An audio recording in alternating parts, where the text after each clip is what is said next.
Hello again, everybody. I'm BrianTheBlue, and welcome back to Current Calamities, where I take a break from the past to look forward to the future with the games of the present. Now, I wasn't sure how to pronounce the name of this company. Annapurna? Annapurna? But I am sure they make games. If you've never heard of Annapurna Interactive, you're bound to have heard about the games they've published in the last several years, as they put their name on several titles that have gone on to receive positive praise from gamers and critics alike. I recognize a few of the games they've involved themselves with. I also learned they're a division of a movie studio who has some successful movies under their belt. So with all these great games, I guess it was only a matter of time before someone compiled the very best into one great package. And that's exactly what I Am 8-Bit did. Seems like the Switch is just a hotbed for collections, as the Annapurna Interactive Collection has landed on the system, complete with not just the game but a few other collectibles, including a carrying case for the console and cartridge, a slipcase for the game, as well as an art book of all 12 games with words from the people that worked on them respectively. When I learned about this collection, I just knew I had to have it, as there's some games I've always wanted to try, and I wouldn't mind checking out the rest. So let's do just that by inserting the one cartridge to get the 12 games. When you have the cartridge inserted, all the software will fill up the standard menu, which I find amusing. I did play a select few beforehand just to get some of the shorter ones out of the way and to get a little taste of what could come next. Donut County was a simple and oftentimes hilarious title. Gorogoa was quite a visual puzzler. Never thought I would actually enjoy a slide puzzle of any kind. What Remains of Edith Finch is probably the best game I played all year thus far, as I've never had an interactive piece of media make me feel so much emotion, and it just carried on with Hindsight, a story about family and how experiences shape yourself and your thoughts on your loved ones. I also played Kentucky Route Zero a couple years ago, as it got a physical release by itself, also from I Am 8-Bit. Definitely a narrative experience unlike anything I've played before. So we're already off to a very good start. And I think the good times will continue when we check out, let's say the Pathless. This is one of those titles on here that I know nothing about, but I was drawn into the art style shown in the book.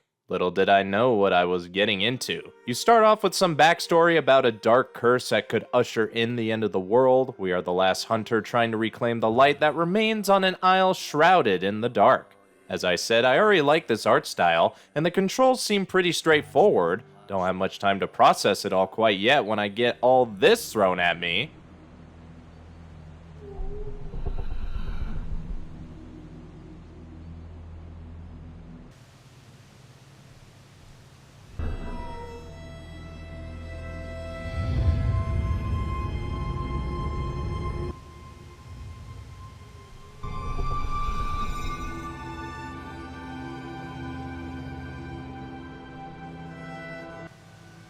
I have no idea what's going on, but I love it.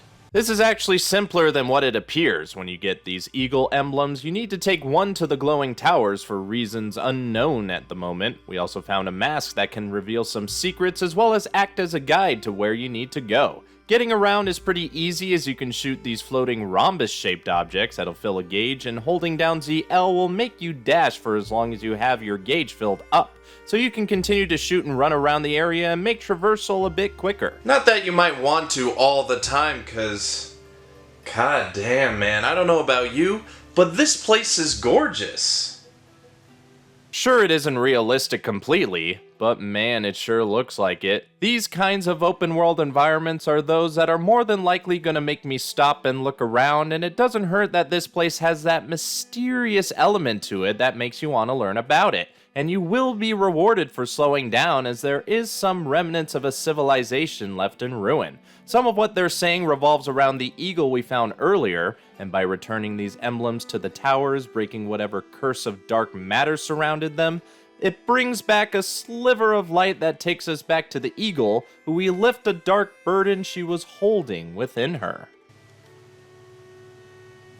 I'm getting real into this, holy shit. The eagle in turn flies into a different structure where she's keeping a nest. Looks like she's thanking us, but that's quickly interrupted by a being who calls himself the Godslayer. We tried to rid his evil then and there, but were quickly disposed of, and our new eagle friend also feels his wrath before he retreats to his floating isle. In her dying breath, the eagle tells us that other beings are trapped in the Godslayer's curse, and we must free them before we even dare attempt to rid this isle of the Godslayer and bring back the light. Oh, so dramatic. But not all hope is lost, as it looks like the eagle did a phoenix and is reborn anew, and with a little pat down, we have a new companion. Our eagle friend is quite resourceful, as we can guide her into grabbing heavier objects to place on buttons for progression's sake, as well as enabling us to glide a great distance. She does have her drawbacks, like being scared of whatever these statues are emitting, but like most things, there is an off button. I even have an off button, though I'm not gonna tell you where it is. Hey, get away from that X! Doesn't take long for us to find a way out, and all we gotta do is catch the current.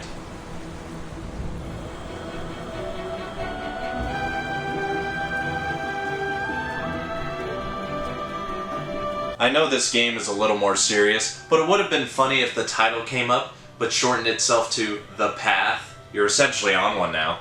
Not a linear one, however. You're still very much left to your own devices to some degree, but now we have something additional to be on the lookout for in these crystals. Collecting enough of those gives our eagle buddy the ability to flap while gliding. Whoa, so strong! Like America!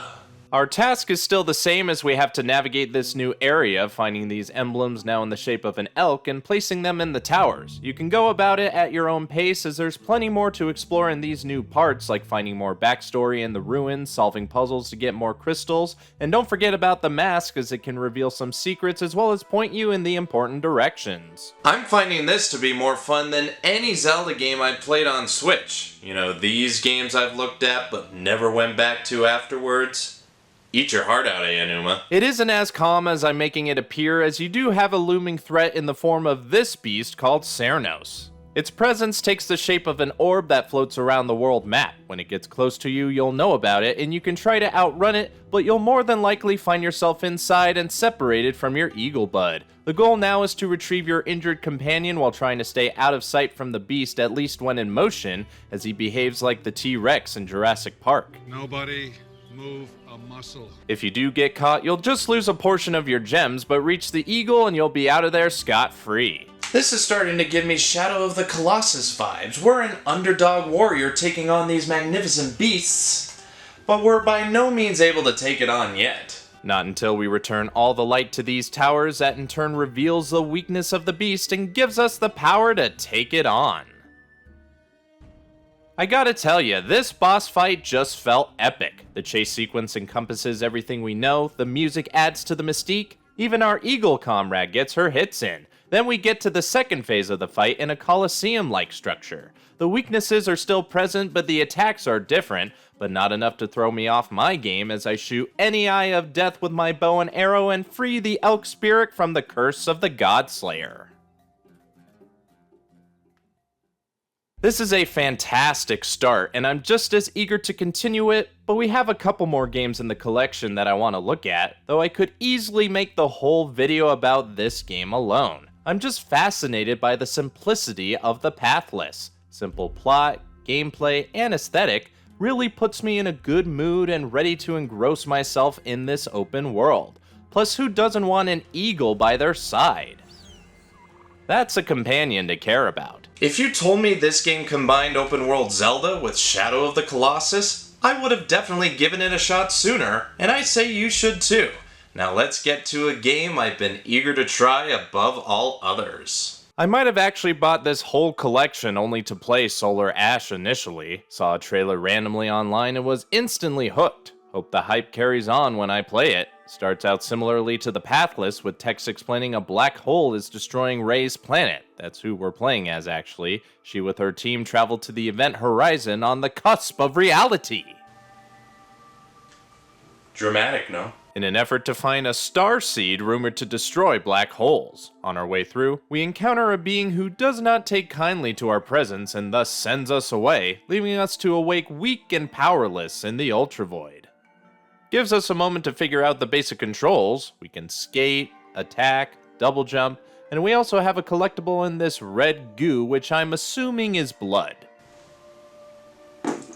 We actually find what we're looking for just up ahead. We also find this SID terminal, but it's going through some interference. Can't really do much without it, so we gotta clear up the points of interference. Most of the game, at least what I played, consists of what you see here. Have to go towards the interference points and figure out the best way to stop it, which involves getting rid of this black goop that surrounds the ruins, let alone burns you when it feels like it. When you find the pressure points, I guess, you gotta destroy one after another, eventually stabbing this sentient goop in the eye. This gets rid of the goop, but does something else that we'll get to in a little bit. In between, you can find logs left by your Void Runner teammates and smaller enemies which can do damage to your health bar, because you do have one of those, and it isn't the blood, it's separate, but you can find additional health in these crates. I suspect the blood is currency for something. Guess that makes sense. I know the value of my fluids. Getting rid of all the goop doesn't do the job quite yet, for it awakens a massive anomaly that we have to take out as well.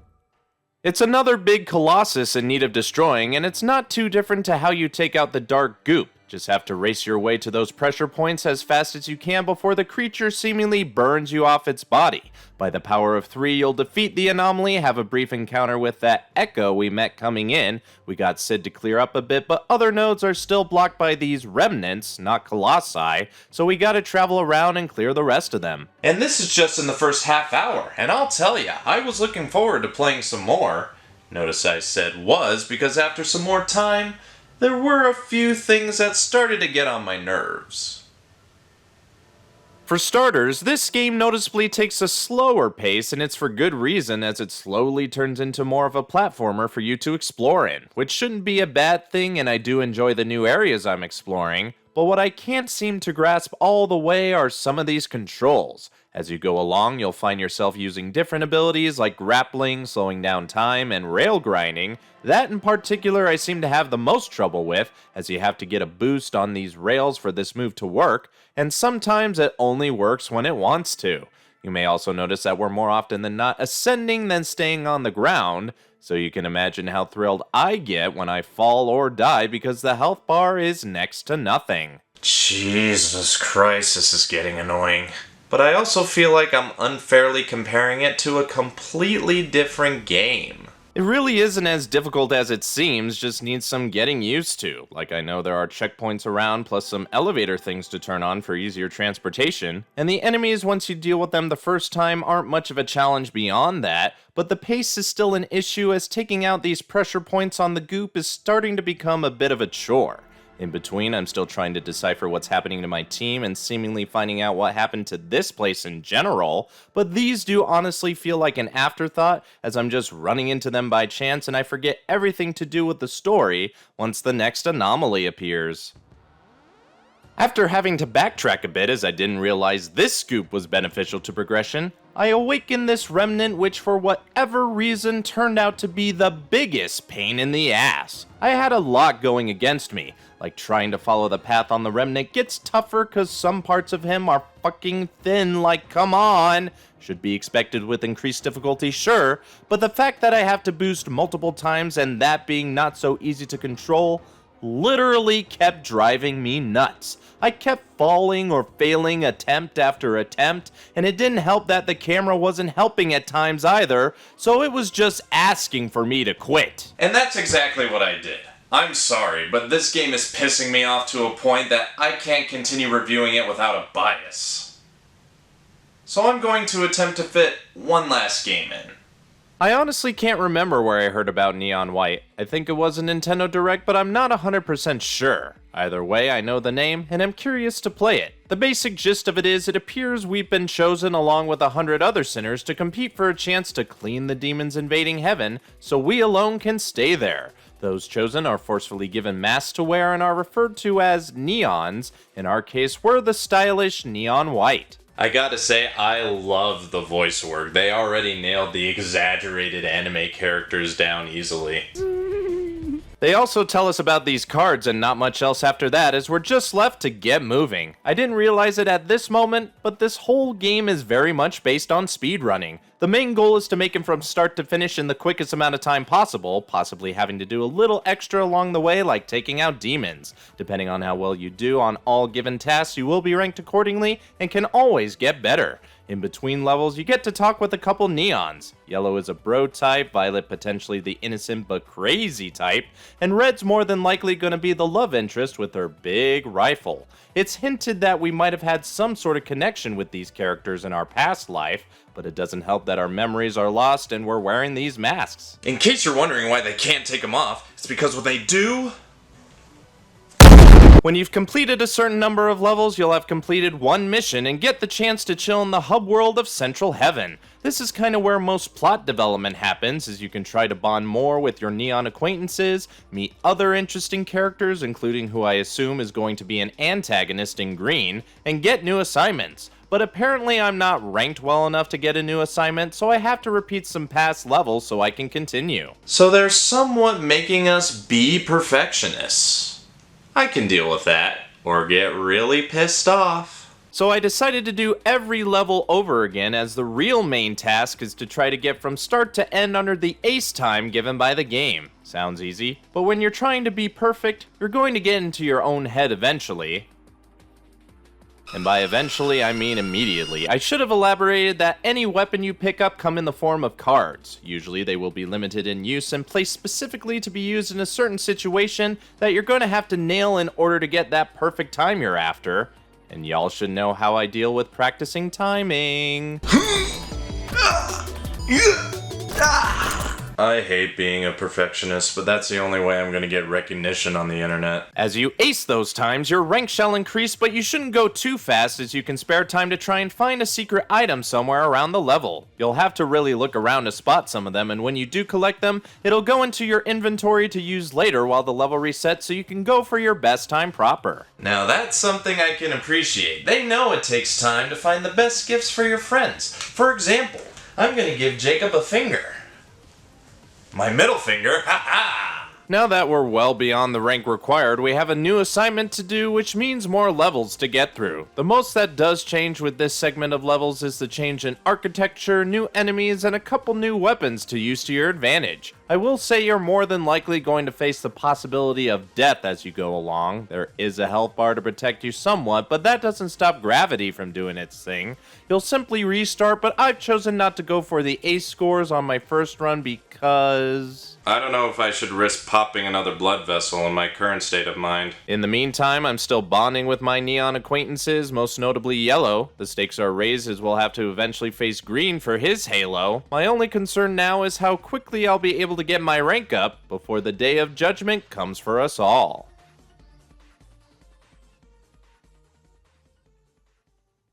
That's as far as I got for now, and I'm sorry to myself I didn't look into this game sooner, as it has a style of gameplay, story, and better balance of challenge that I can get behind. Only goes to show that Annapurna knows how to choose solid and unique games to put their name on, as for the most part, this collection has plenty of hits. I still have a whole other third of games to get through: If Found, I Am Dead, The Artful Escape, and Sayonara Wild Hearts. But if their quality is anything like the other games, I know I'll be in for more good times and experiences unlike anything I've played before. I know I'll get eyes on me when they see my carrying case. So with all that being said, what's my overall opinion?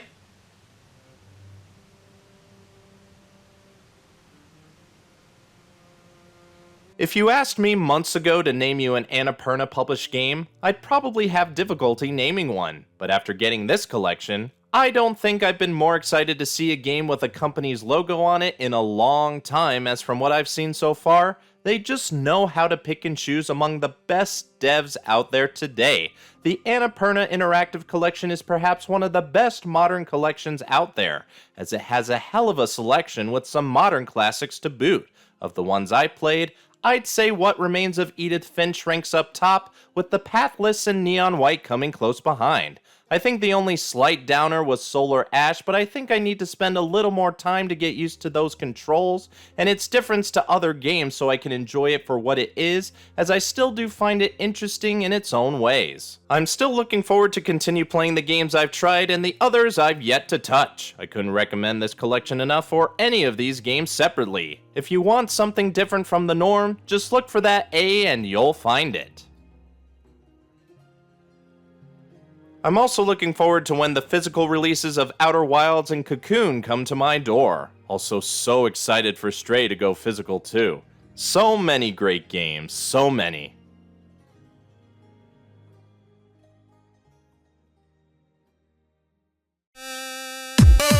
So, what do you think? Do you agree with me? Or have your own thoughts? Let me know by leaving a comment. If you like what you see, like the video with those thumbs up. If you think anyone else would like this vid, share it around. And if you want to see more of me, this show, and others, hit the subscribe button. I'm BrianTheBlue, thanks for watching. I'm going back to the past, and until next time, I'll see you in the future.